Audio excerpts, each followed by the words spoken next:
Welcome to Comply on the Fly with M3 and Karen B, your trusted resource for quick, reliable insights into employee benefits compliance. Each episode delivers clear answers to common compliance questions.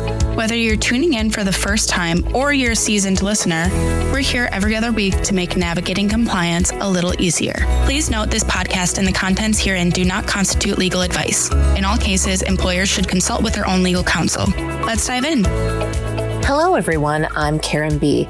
And the Comply on the Fly topic for today is, yes, it is that time of year, Medicare Part D creditable coverage notices.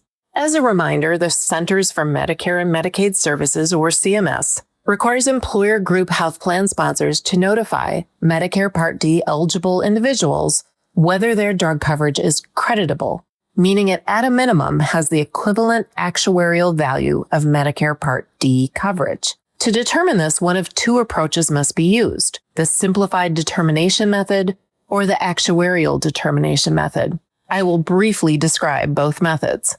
First, under the simplified method, the drug coverage is creditable if the employer does not apply for the retiree drug subsidy and coverage meets certain plan design safe harbors. Due to recent changes in Medicare Part D, CMS introduced a revised simplified determination method that is meant to replace the current method.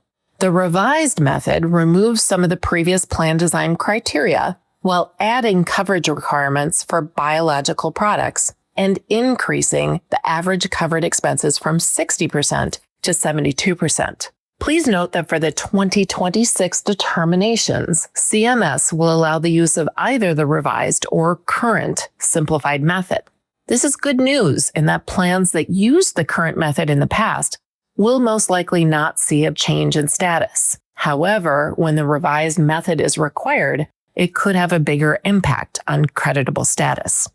Second, under the actuarial method, the drug coverage is creditable if the actuarial value of the drug coverage exceeds or equals the actuarial value of the defined standard prescription drug coverage using actuarial principles and meeting the CMS guidelines.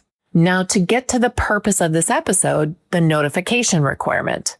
Whether an employer's drug coverage is creditable or non-creditable, as determined by the reference methods, notification must be provided to plan participants about the status prior to October 15th of every year. And just as a reminder, this notice must be included also in your new hire enrollment materials.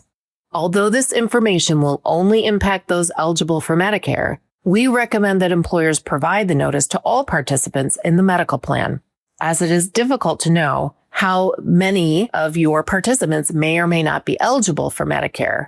And a reminder, Medicare is not only for those 65 and older. Model notices can be found on the CMS website or contact your M3 team for the notices. Notices can be mailed, hand-delivered, or provided electronically. If the notice is provided electronically, the DOL electronic delivery requirements must be followed.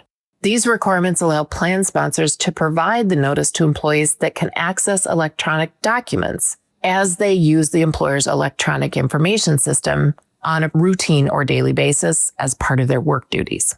If you do provide the notice electronically, you must include a statement that directs the participant to share the notice with other covered individuals. If you include the notice with other plan information, you must include a required statement. This statement can be found in our communication entitled Changes to Medicare Part D, the Impact on Creditable Coverage and the Notice Requirement on m3ins.com. And that is your Comply on the Fly topic for today. Thanks for tuning in. For more employee benefits compliance insights from Karen B and her team, please visit m3ins.com.